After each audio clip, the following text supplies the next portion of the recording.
जब हम तरक्की या डेवलपमेंट की बात करते हैं तो हमारे दिमाग में क्या आता है? ऊंची ऊंची इमारतें, बड़े बड़े बांध, है ना? लेकिन क्या हमने कभी सोचा है कि इस तरक्की की कीमत कौन चुकाता है? आज की हमारी ये प्रस्तुति उन्हीं लोगों की कहानी है जिन्हें विकास के नाम पर अपना सब कुछ छोड़ना पड़ता है। तो ये हैं जत्रिया भाई। ये तस्वीर है मुंबई की, लेकिन उस चमक दमक के पीछे की कहानी की। यहाँ लाखों लोग हैं जो एक छोटे से कमरे में अपनी पूरी जिंदगी काट देते हैं। जत्रिया भाई का परिवार भी इन्हीं में से एक है। इनकी आंखों में उम्मीद भी है और मजबूरी भी। पर सवाल तो यही उठता है कि कोई अपना घर-बार, अपनी जमीन, सब कुछ छोड़कर ऐसी मुश्किल जिंदगी क्यों जिएगा? आखिर जत्रिया भाई यहां तक पहुंचे कैसे?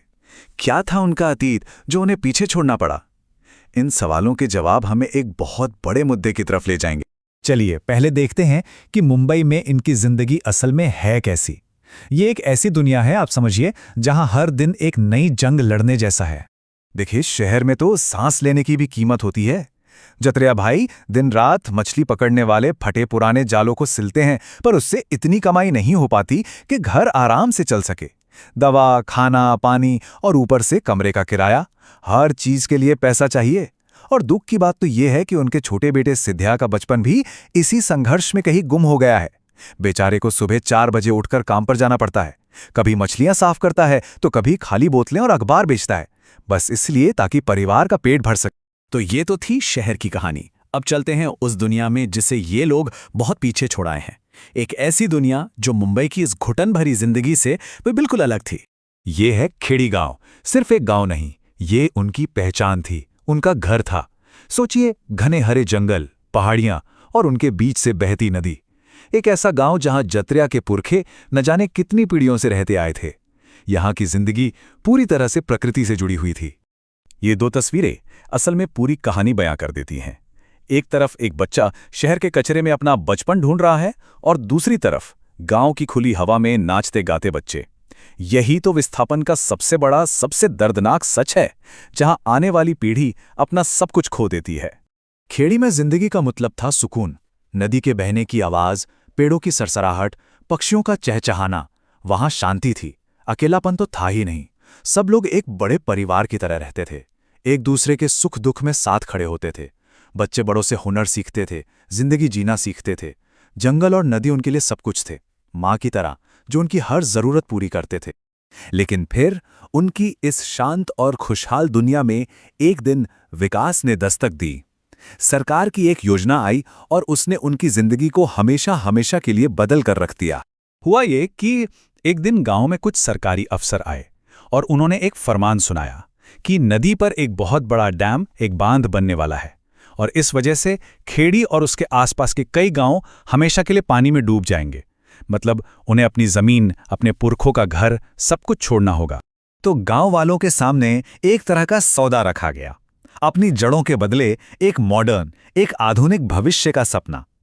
एक तरफ थी उनकी अपनी जमीन, जंगल, नदी और दूसरी तरफ थे बड़े बड़े वादे, स्कूल का, अस्पताल का, घर में बिजली और नल में पानी का वादा। उन्हें एक ऐसी दुनिया का सपना दिखाया गया जो उन्होंने कभी देखी ही नहीं थी। अब गांव के जो बड़े बुजुर्ग थे वो तो इस बदलाव से बिल्कुल खुश नहीं थे, लेकिन जत्रिया जैसे जो नौजवान थे उनकी आंखों में एक नया सपना पलने लगा था।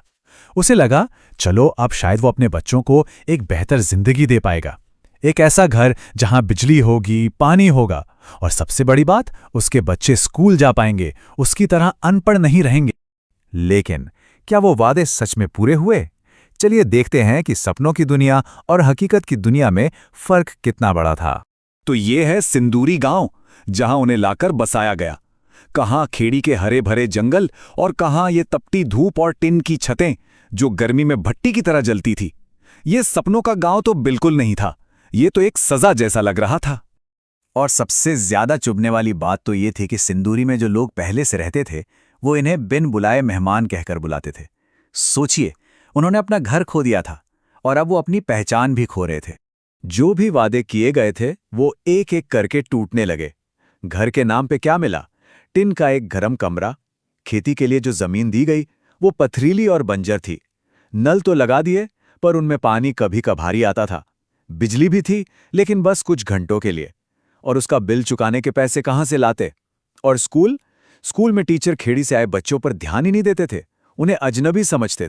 तो जब सिंदूरी में भी जीने की कोई उम्मीद नहीं बची, तो उन्हें एक बार फिर अपना बोरिया बिस्तर बांधना पड़ा। और उनका ये सफ़र उन्हें मुंबई ले आया, ठीक वहीं जहां से हमने ये कहानी शुरू की थी। तो ये है उनकी यात्रा। पीढ़ियों से खेड़ी में बसे थे, फिर उन्हें सिंदूरी जाने पर मजबूर किया गया, और जब सिंदूरी में भी कुछ नहीं मिला तो आखिरी उम्मीद लेकर मुंबई आ गए। ये कोई तरक्की का सफ़र नहीं है, ये तो बस जिंदा रहने के लिए कभी न खत्म होने वाला संघर्ष है। आज मुंबई में भी जिंदगी आसान तो बिल्कुल नहीं है, पर जत्रिया भाई के दिल में अब भी बस एक ही उम्मीद जिंदा है कि चाहे जो हो जाए, उनके बच्चे पढ़ लिख जाएं, ताकि वो एक बेहतर जिंदगी जी सकें। बस यही एक सपना है जो उन्हें हर रोज लड़ने की हिम्मत देता है। और आखिर में जत्रिया का ये सवाल हम सबके लिए है। वो पूछते हैं, हम खेड़ी छोड़कर सिंदूरी आए, फिर सिंदूरी छोड़कर मुंबई, अगर हमें यहां से भी हटना पड़ा तो हम कहां जाएंगे? इस एक सवाल में उनका सारा दर्द, सारा डर और सारी बेबसी छिपी हुई है। जत्रिया भाई की ये कहानी हमें एक बहुत बड़े सवाल के सामने लाकर खड़ा कर देती है। क्या विकास का मतलब सिर्फ बड़ी बड़ी इमारतें और बड़े बड़े बांध बनाना ही होता है, या इसका असली मतलब हर एक इंसान की जिंदगी को बेहतर बनाना है? हमें यह सोचना होगा कि आखिर हम कैसा विकास चाहते हैं और उस विकास की कीमत कौन और क्यों चुका रहा है।